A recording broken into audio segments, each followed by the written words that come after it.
There's a moment every founder knows.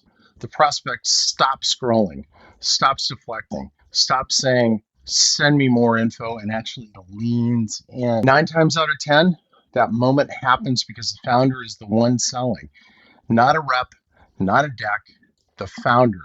That's a superpower. And it's also the single biggest reason most startups never scale past the founder. I've had over 38 years of experience generating over $1 billion in B2B revenue across 4 continents, and I've been brought in as a fractional CRO more than 140 times to fix exactly this problem. Today, why founder-led selling works and the exact moment it stops working. 3 reasons founder-led selling converts at rates a sales team can't touch. 1 is authenticity. You carry every customer conversation, every failed assumption, every late night fix in your head. That comes out in how you answer objections. Buyers feel it. 2, speed. You can change a price, modify onboarding, commit to a feature in the room. No 3-chain approval, no legal review of a 1-page contract. 3, convictions. Come on, man, you started the business. Nobody believes in the product like you do. Belief breaks down skepticism in a way no polished VP of sales ever will. Those 3 forces are why founders close the first 10, 20, 50 customers at rates that look magical. Here's the trap. Every one of those 3 advantages is non-transferable. Authenticity, speed, and conviction live inside you as the founder. They don't live in a playbook. They don't live in a CRM. They certainly don't live in a new sales hire. So what happens?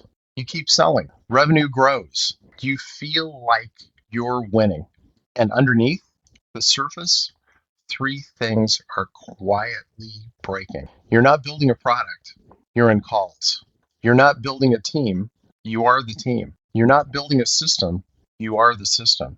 The day you take a week off, revenue stops. That's not a business. That's a job with extra steps. The shift founders have to make is counterintuitive. It's not hire a salesperson. That comes later. And most founders do it too early. The shift is this. Every time you close a deal, you have to extract what you did and turn it into something repeatable. What was the trigger event for this buyer? What objection did you handle and how? What was the exact sequence from first conversation to a signed agreement? Write it down every single time.